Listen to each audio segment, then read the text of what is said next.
ദൈവത്തിന് സ്തുതി. സങ്കീർത്തനം 49. സകല ജാതികളുമായുള്ളവരെ ഇത് കേൾപ്പീൻ, സകല ഭൂവാസികളുമായുള്ളവരെ ചെവിക്കൊള്ളുവീൻ. സാമാന്യ ജനവും ശ്രേഷ്ഠജനവും ധനവാന്മാരും ദരിദ്രന്മാരും തന്നെ എൻ്റെ വായി ജ്ഞാനം പ്രസ്താവിക്കും. എൻ്റെ ഹൃദയത്തിലെ ധ്യാനം വിവേകം തന്നെയായിരിക്കും. ഞാൻ സദൃശവാക്യത്തിന് എൻ്റെ ചെവി ചായ്ക്കും. കിന്നരനാദത്തോടെ എൻ്റെ കടങ്കഥ കേൾപ്പിക്കും. അകൃത്യം എൻ്റെ കുതികാലിന് പിന്തുടർന്നു. എന്നെ വളയുന്ന ദുഷ്ടകാലത്ത് ഞാൻ ഭയപ്പെടുന്നത് എന്തിനെ? അവർ തങ്ങളുടെ സമ്പത്തിൽ ആശ്രയിക്കുകയും ധനസമൃദ്ധിയിൽ പ്രശംസിക്കുകയും ചെയ്യുന്നു. സഹോദരൻ ശവക്കുഴി കാണാതെ എന്നേക്കും ജീവിച്ചിരിക്കേണ്ടേനെ അവനെ വീണ്ടെടുപ്പാനോ ദൈവത്തിന് വീണ്ടെടുപ്പ് വില കൊടുപ്പാനോ ആർക്കും കഴിയുകയില്ല. അവരുടെ പ്രാണന്റെ വീണ്ടെടുപ്പ് വിലയേറിയത്, അതൊരു നാളും സാധിക്കുകയില്ല.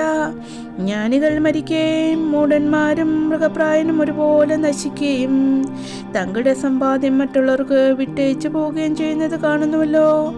തങ്ങളുടെ ഭവനങ്ങൾ ശാശ്വതമായും തങ്ങളുടെ വാസസ്ഥലങ്ങൾ തലമുറ തലമുറയായി നിൽക്കും എന്നിങ്ങനെയാകുന്നു അവരുടെ അന്തർഗതം.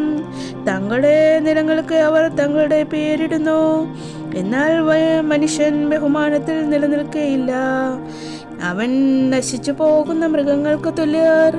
ഇത് സ്വയാശ്രയക്കാരുടെ ഗതിയാകുന്നു. അവരുടെ അനന്തരവരോ അവരുടെ വാക്കുകൾ ഇഷ്ടപ്പെടുന്നു. അവരെ പാതാളത്തിന് ആടുകളായി ഏൽപ്പിച്ചിരിക്കുന്നു. മൃത്യു അവരെ മേയ്ക്കുന്നു.